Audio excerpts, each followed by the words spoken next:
Well, good afternoon, everyone. We are certainly excited to be here at the Swenson Arts and Technology High School.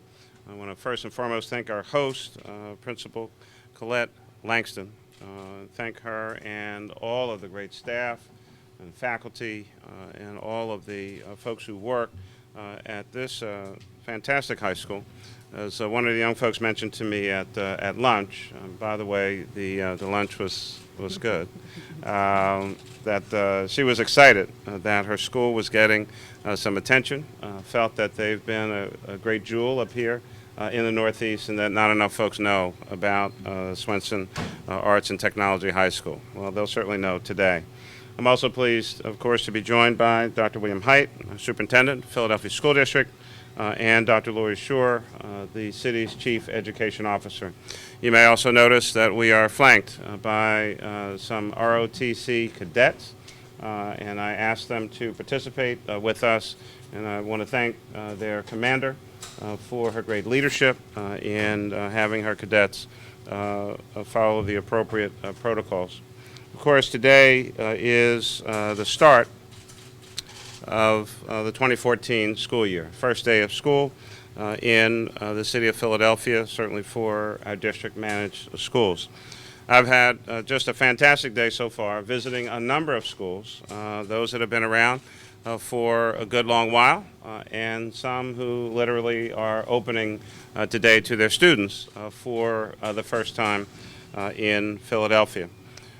Talking with students, talking with parents, talking with community leaders, certainly principals and teachers and other faculty members, they are equally excited about this first day of school, and that's what we need, an engaged, excited, interested, full community to make sure that our children are getting the support and the services that they need and deserve. And so I thank all of our principals and teachers and administrators all across the School District of Philadelphia, all 200,000 students who get an education at district-managed and charter schools. And we thank all of our public school staffs and community for the work that they are doing.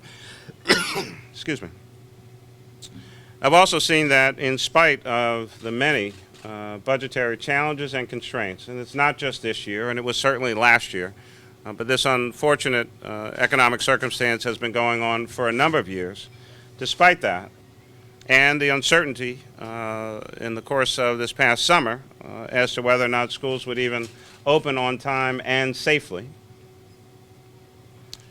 you have this excited group of professional and dedicated teachers and staffs and principals, and they're in their classrooms and operating their facilities already. And Philadelphia students are equally excited to learn.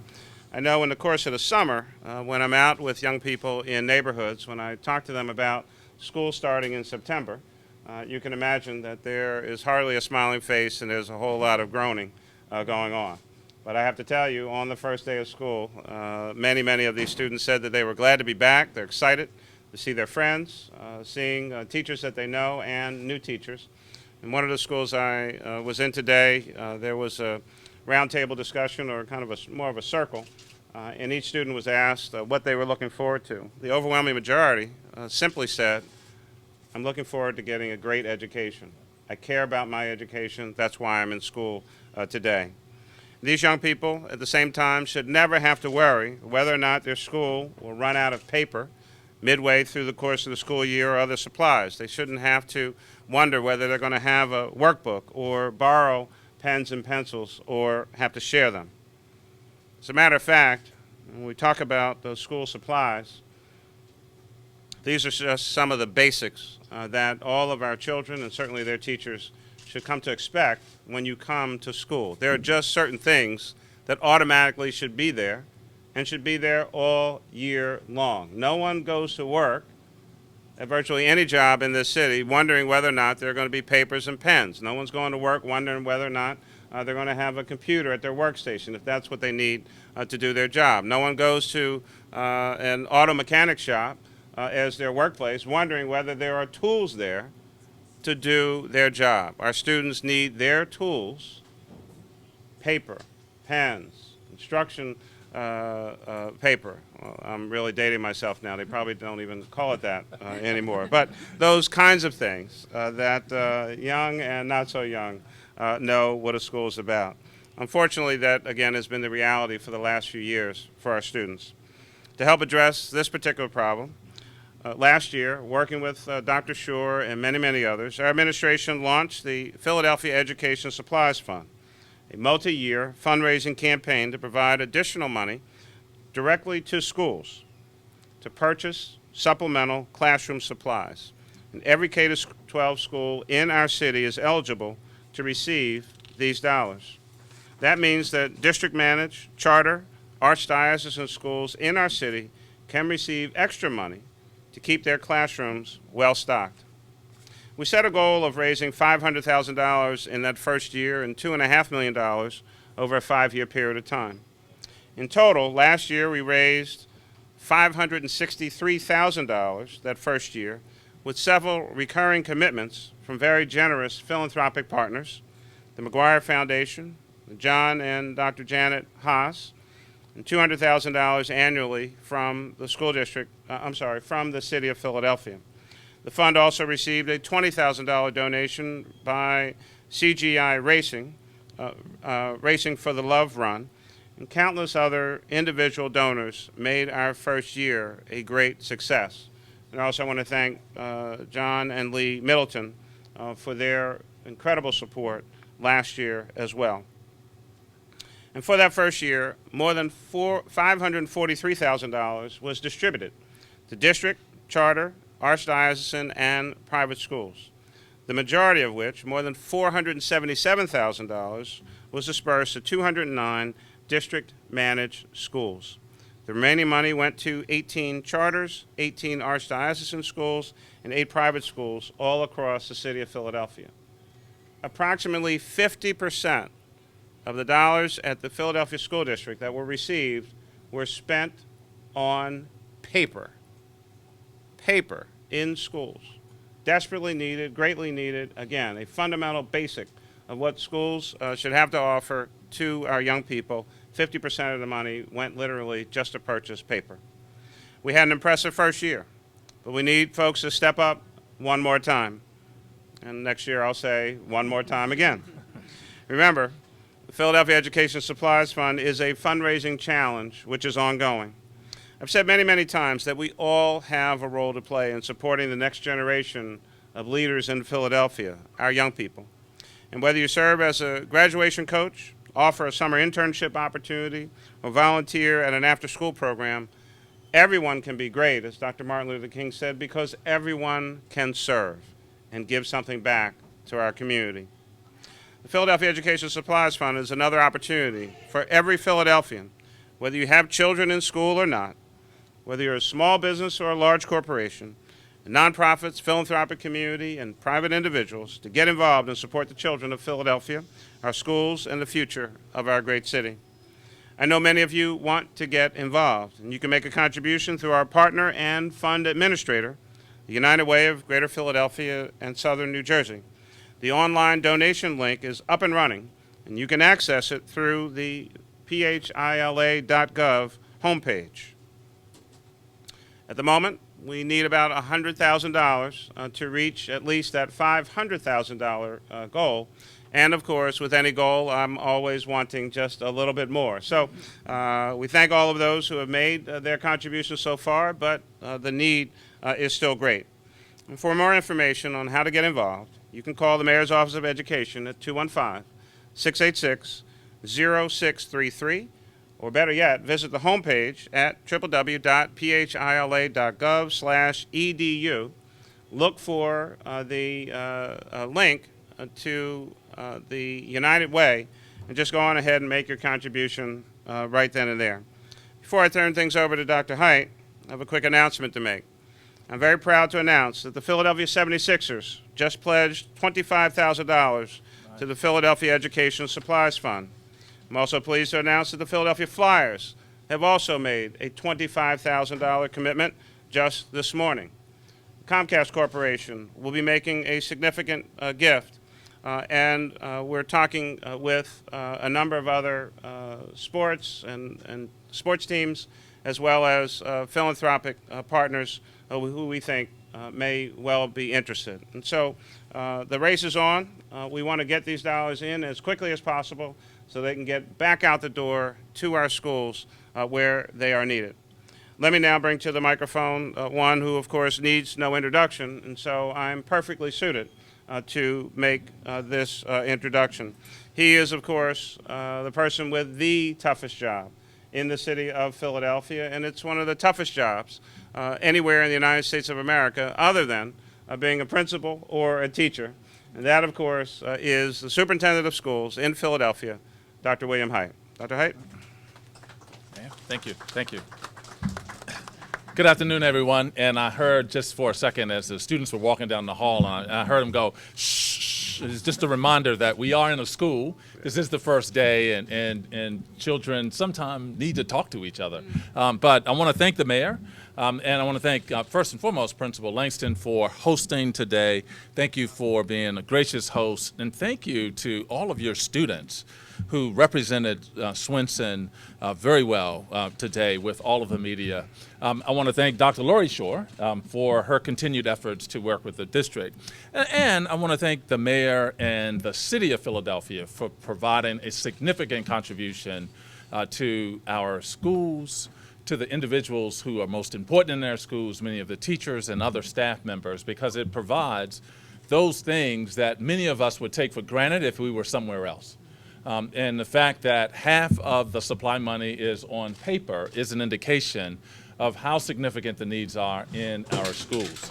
And even with that, our teachers, our administrators, our support staff have done a magnificent job this summer preparing for this day.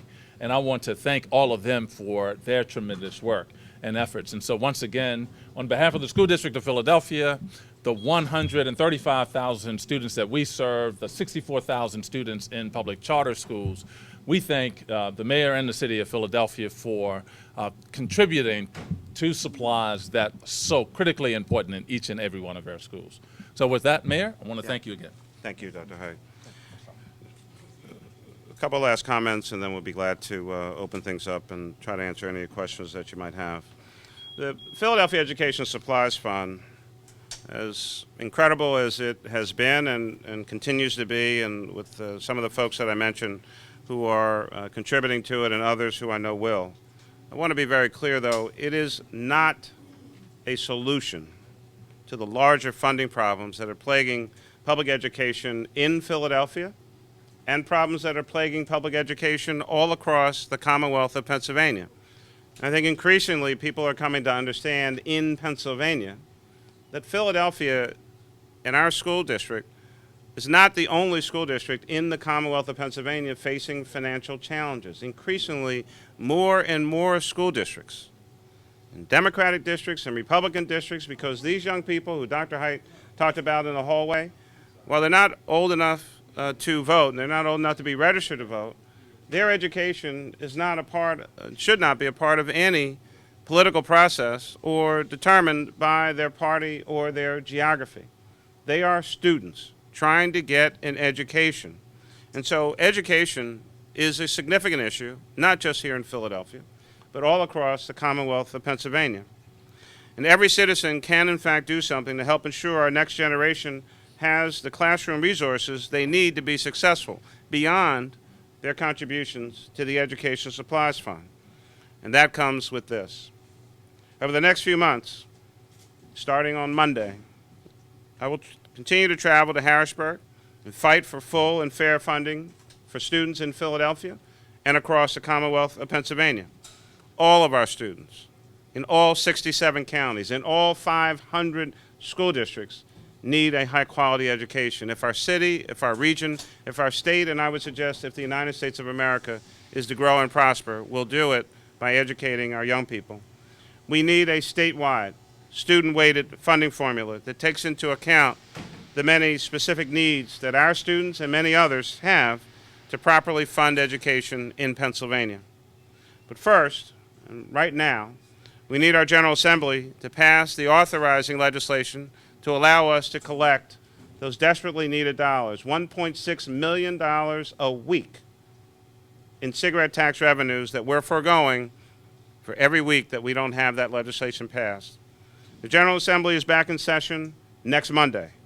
I will be there, and many others will be there to encourage them, as they have already done, twice in the Senate and once in the House, having already passed the legislation to authorize this, but different changes in what was actually passed has not allowed us to put it in place at this moment.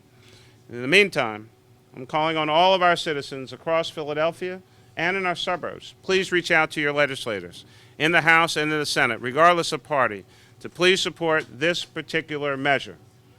Getting those dollars is essential to filling a financial hole that presently exists. And then we need to immediately embark on the conversation about building on a foundation for the future. You know, it's almost like construction. Big construction project, someone digs a hole. Unfortunately, someone else dug this particular hole for us that we're in today. We're trying to fill that hole now. And then you build on that foundation. Then you make the kind of investments that Dr. Hite has been talking about for the last year or so, $224 million, with more teachers in classroom, with more counselors and nursing services being provided, with more support staff to make sure that our young people get the help and support that they need, that they are safe in their environment, in the building and in the surrounding areas, that we have more AP classes, that we have more history classes, that we have more art and music and culture and other programs and services that we know for a fact. We don't have to study these anymore. We know they actually work. We know they improve educational outcomes. We know that those are the essential elements of what makes a high-quality school. A principal who has the ability to make the necessary decisions on the ground. Teachers who are highly motivated and not worried about supplies and not worried about their safety. Students who come to school every day ready to learn, knowing that they're going to have the materials that they need. And a community that wraps their arms around them and says that education is the #1 priority of our neighborhood, of our community, of our city, and of our state. That's where we are right now. Today is the first day of school in the city of Philadelphia. Let it be the best day that it can possibly be and grow and go on from there. Let's get the funding our students need to educate them so that they can grow up and be great citizens of this city, this state, and the United States of America. Thank you. Be glad to answer any questions. Mayor Nutter, how confident are you that the cigarette tax will pass? I know there have been some assurances from some of the leadership, but we've heard assurances before. Well, I'm glad you said that. You know, I am the perpetual optimist. I have to be. As the mayor of Philadelphia, you have to be optimistic every day. I believe that folks in Harrisburg want to do the right thing. As I've mentioned before, we were caught in a bit of a political vortex. Many of those votes and those debates seemingly had nothing to do with the city or with the particular substance of the cigarette tax measure. It was caught up in other political drama.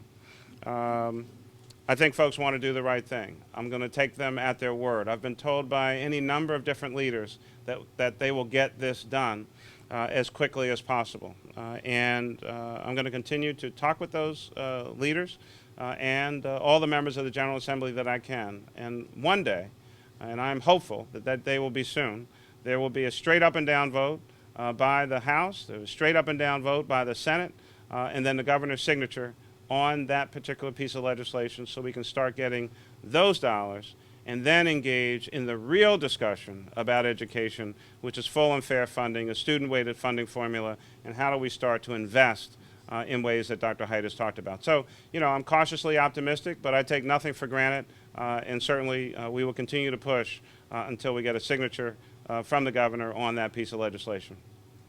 Are you fairly confident, Mayor, that the governor's going to sign it if it gets passed? I am confident that if it's passed and on his desk, the governor will sign the legislation. He has told us that. Dr. Hite, what's Plan B if you don't get it? So then Plan B becomes a list of poor choices that we did not want to exercise at the beginning of the school year. So Plan B becomes removing more staff, taking classes up higher. It is eliminating programs and services for our young people. So the answer to your question, Pat, is there's no plan B. And because we're not going to put children in those types of environments. And so we are basing our actions today and the way schools are staffed today on a set of assurances that individuals have made to us about cigarette tax. And so we are going to work and take them at their word, and we're going to work from their word in order to ensure that our students will have those services throughout the year. Anything else? Madam Principal? Any word from you? You want to share something with us? You sure? Okay. Thank you all very, very much, and thank you for being at the lunch. Principal Langston has assured me that if I fill out the proper paperwork, that I can get a student ID number and be able to take care of my lunch the next time I come up here. Thank you. No application necessary. Okay. I'm automatically eligible. You're automatically